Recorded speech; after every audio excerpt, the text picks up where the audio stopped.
তো যারা যারা এসএলএসটি এক্সামের জন্য প্রিপারেশন নিচ্ছে তাদের জন্য কিন্তু এই ভিডিওটা খুবই গুরুত্বপূর্ণ হতে চলেছে। তো দেখো, এসএলএসটি এক্সাম নিয়ে কিন্তু ধোঁয়াশার মধ্যে আছে অনেকে, কারণ আমরা জানি যে অলরেডি ফর্ম ফিল আপ চলছে, ঠিক আছে?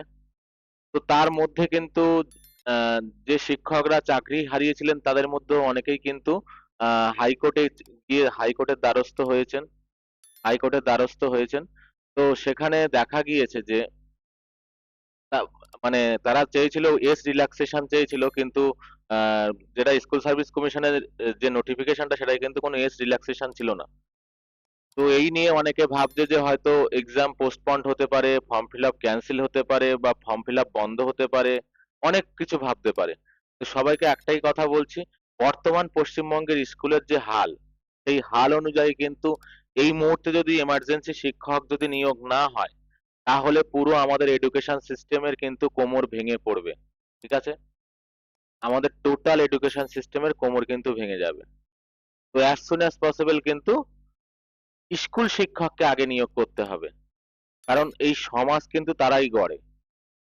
তো হাইকোর্ট এটার রায় 1লা জুলাই দেবে বলেছে, জুলাইয়ের 1 তারিখে দেবে বলেছে।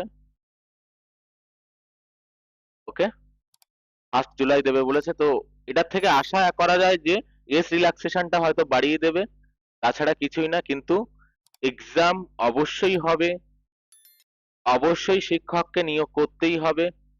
এবং যারা চাকরি হারিয়েছে তাদেরকেও আমি একটাই আশা করব, এবং ঈশ্বরের কাছে একটাই প্রার্থনা, অনেকের বয়স অনেক বেশি হয়ে গিয়েছে, তো যারা যারা চাকরি হারিয়েছে সবাই যেন চাকরি ফিরে পায়, ঠিক আছে? কারণ অনেকের আজকে ফ্যামিলি চালানো খুব প্রবলেম হয়ে গিয়েছে, অনেকের বাবা মা অসুস্থ, অনেক প্রবলেমের মধ্যে দিয়ে মানুষ যাচ্ছে, তার মধ্যে আজকে তাদের চাকরিগুলো নেই। হ্যাঁ, এটা সত্য যে অনেকে চিটিং করে চাকরি পেয়েছে, ঠিক আছে, কিন্তু তাদের তো খুঁজে পাওয়া যাচ্ছে না, তাই না?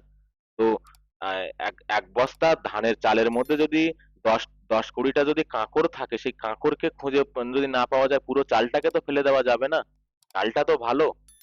তো ওই কজন মানুষের জন্য তো সবার দুঃখ কষ্ট হবে, এটা তো আশা করা যায় না।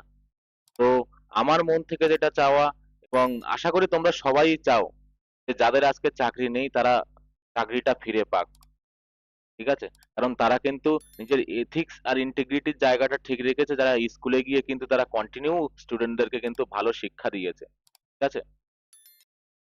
তো সবার জন্য একটাই কথা, যে প্রিপারেশন নিজের মানে 100% দিয়ে নাও। এক্সাম অবশ্যই হবে, আর আশা করছি এক্স রিল্যাক্সেশন 1লা জুলাই দিয়ে দেবে। ওকে, তো সবাইকে জয় হিন্দ।